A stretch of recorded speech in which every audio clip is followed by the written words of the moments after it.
please welcome Mary Fayad. Thank you. It really is a pleasure to be here. Can everybody hear me? I think so. Good. I just want to tell you a little bit about myself, so you'll hopefully want to stay, figuring I kind of know a little bit about what I'm talking about. I have a very long career, primarily all in special education. Not going to tell you how long. I started out teaching, loved it, little bit of time teaching general ed students, and then I had a bachelor's degree in special education with a major in cognitive impairment. Only back then, in the cave dweller days, we called it mental retardation. Then I got my master's in the area of emotional impairment, and I worked with middle school students who were emotionally impaired, some emotionally cognitively impaired. From there, I became a local district director of special education, so was in charge of all programs and services. Left there and went to Wayne Risa as a consultant, and I've been at Wayne Risa now for, I'll tell you this, so you know, about 26 years. The last 3, I have been the executive director of the special ed department at Wayne Risa. So it's a long and very, very joyous career. I miss working with the children all day, every day. But hopefully I'm having an impact on many more children than I might in a classroom of 15. So thank you all for being here and for being concerned and for caring about children and wanting to know more so that you can do a better job in all your different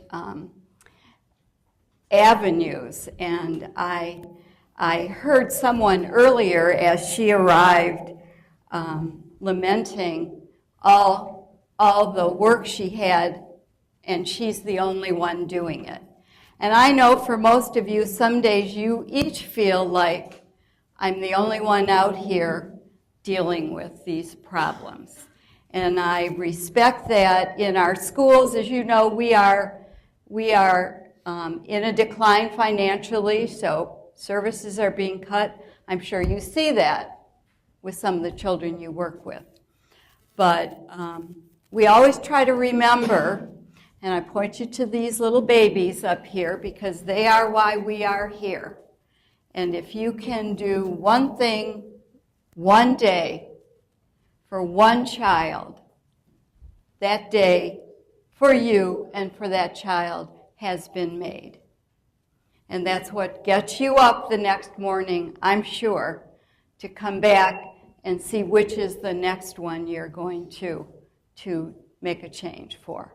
So thank you for everything that you do. So here we are. We're navigating special education. That's me in my younger days. Not really, but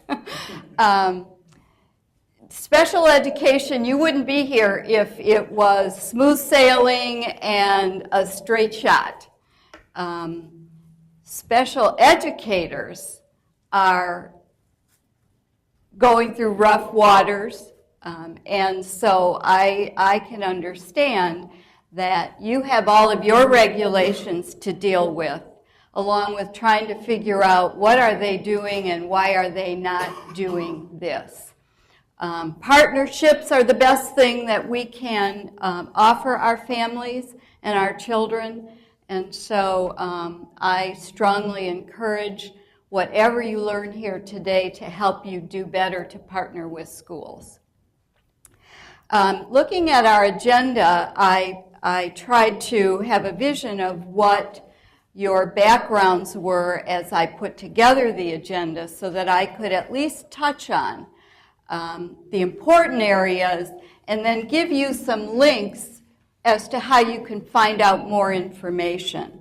So we're going to talk a little bit about Wayne County Regional Educational Service Agency, Wayne RESA. What are we? We're located, as some of you may know, in a building on the corner of Van Born and Howe in the city of Wayne.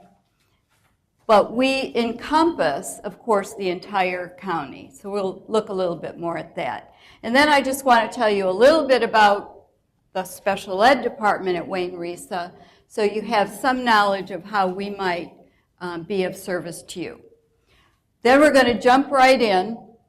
Special education has a lot of rules and regs, so we're going to just take a look at some of the rules that most impact us, our students, and so of course you. The Special Education 101 is what I call it, because basically that's kind of all we're going to get to today, but it's the key core components. And we'll look a little at the eligibility categories, the special education program categories, critical for moving through the system are timelines that we're required to follow. And those are important, I think, for you to know, because as things are happening or perhaps not happening with your children that you work with, this might help you ask critical questions of the school district. And then that whole body of work that we call the referral, review, consent, eval. That's the first step. The IEP is the biggest area for students with disabilities. That's that individual education plan. That's what sets the plan for that child. And then I'm going to briefly talk about some of the big concepts that you need to understand in supporting families. Procedural safeguards for parents. Parents have lots of rights. They don't always know what they are or exercise them. So that's another area that you can help with. Least restrictive environment. That's language in the federal law.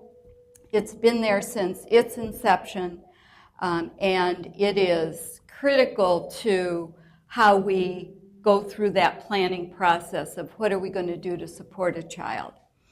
FAPE, as we call it, represents free, appropriate public education, which is an entitlement to all students with disabilities and was the basic belief that launched special education at the federal level.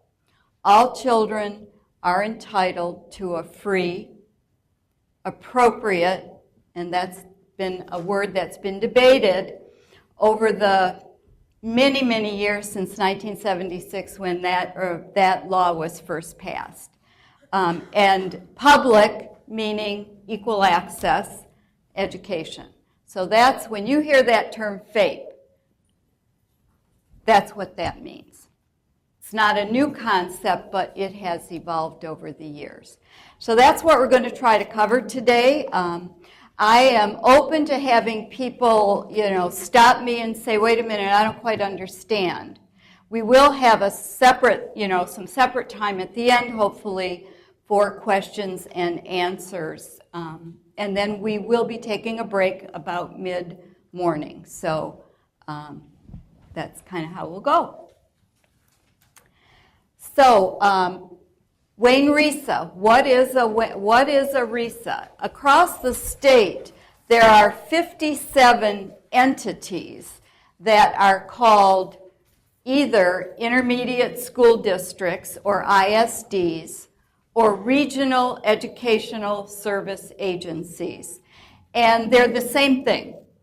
It's just a term that among some of the individual RESAs or ISDs, those entities have made a decision to go with one term or the other Our organization, I think maybe 10 or 15 years ago, I don't even remember, our Board of Education voted to change our name because they felt Regional Educational Service Agency more clearly represented what we do.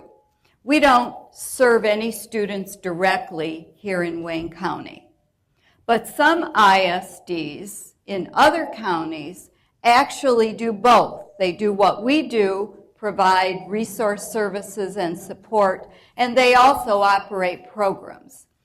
Because of our size, that's been very difficult, and you'll see that when we get a little further.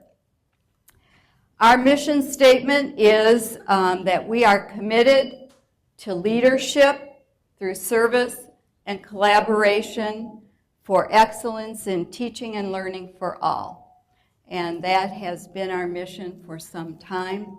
And we see ourselves as leaders and service providers, working in collaboration with school districts and agencies to make sure that excellence is out there. And often, just maybe to clarify my language, sometimes you'll hear me say school districts and PSAs or public school academies. If I don't say both, I always mean both. And we'll talk about that in a few minutes too. Our organization, we're not going to go into any detail here, but we have all kinds of departments just probably like this organization. We have an administrative team, which is really our superintendent. We have a deputy superintendent and an executive, an assistant superintendent, and then a number of executive directors, which is what I am. We have, obviously, a financial services department. We have administration and instructional technology. Human resources, we all have that. We have an instructional services department, which focuses primarily on our general education services and programs. We do some legislative and Medicaid reimbursements. There is a growing number, as many of you may be aware, of charter schools or public school academies. There has been limits, but recent legislation removed any limits to the opening and development of those schools. So we have a department that assists with the management of those schools. School Achievement Services is our support to schools who are in need of additional improvement in the area of achievement. And then there's our department, Special Education and Early Intervention. You are aware that here in Michigan, and we are the only state left in the nation that has a mandate for services from birth through age 26. The federal law includes mandates to serve children from birth through 3 under the early on category, but it's not special education necessarily. In Michigan, we have an obligation to find our babies and toddlers and make a determination if they do need special education or if early on services are sufficient. We don't end at 21 like the federal law mandates services go through age 21. We are the only state that provides any services to students with disabilities through age 26. So the scope of what we do is very large and encompassing and really goes beyond traditional high school age. Yes? Do you think there's any chance that that's going to change, or is there any talk about going to the There is periodically talk over the years, and as I said earlier, I've been in the business for many, many years. I can recall a movement in the early